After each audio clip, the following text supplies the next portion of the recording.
പാർവതി, കൊള്ളാലോ ഈ സ്ഥലം. ഇതിനകത്ത് ഇങ്ങനെ കുറെ കെട്ടിടങ്ങളൊക്കെ. പാർവതിക്ക് ഈ സ്ഥലം ഇഷ്ടായോ? എനിക്ക് ശരിക്കും ഇഷ്ടായി. ഇത് മുഴുവൻ ഞങ്ങളുടെ സ്വത്തുക്കളാ പാർവതി.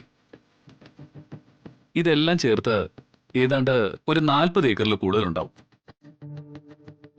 ഈ വീടുകളിലെല്ലാം ആൾതാമസം ഇല്ലാതെ പൂട്ടിക്കിടക്കാണെന്ന് തോന്നുന്നു അല്ലേ?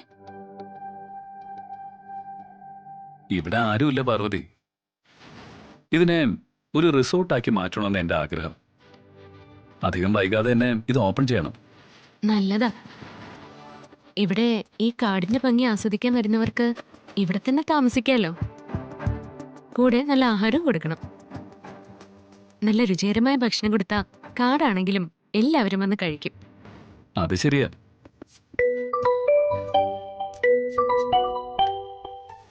ഓഫീസിൽ നിന്നുള്ള കോളാണല്ലോ. ഹലോ ഹലോ, കേൾക്കുന്നില്ല.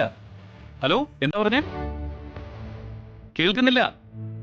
ഹലോ. കോള് കട്ടായി. എന്തുപറ്റി? ഇവിടെ സിഗ്നൽ കിട്ടുന്നില്ല. ഇവിടെ നെറ്റ്വർക്ക് കവറേജ് തീരെ കുറവാ. ഇവിടം ചാലുവായല്ലേ, ആദ്യം ഏതെങ്കിലും ഒരു മൊബൈൽ കമ്പനിയായിട്ട് ടൈപ്പ് ആയിട്ട് ഇവിടെ ഒരു ടവർ സ്ഥാപിക്കണം.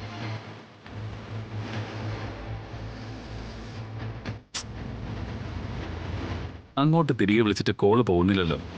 ഇനിയിപ്പോ എന്താ ചെയ്യാ? അതെ, ഓഫീസിൽ നിന്നുള്ള മെസ്സേജ്. എമർജൻസി ആയിട്ട് ഒരു കോൺഫറൻസ് കോൾ ചെയ്യണം.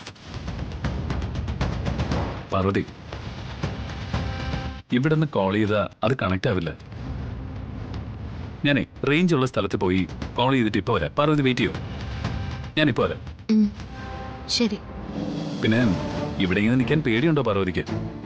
ഏയ് സാറ് അധിക ദൂരത്തേക്കൊന്നും പോയില്ലല്ലോ അല്ലേ?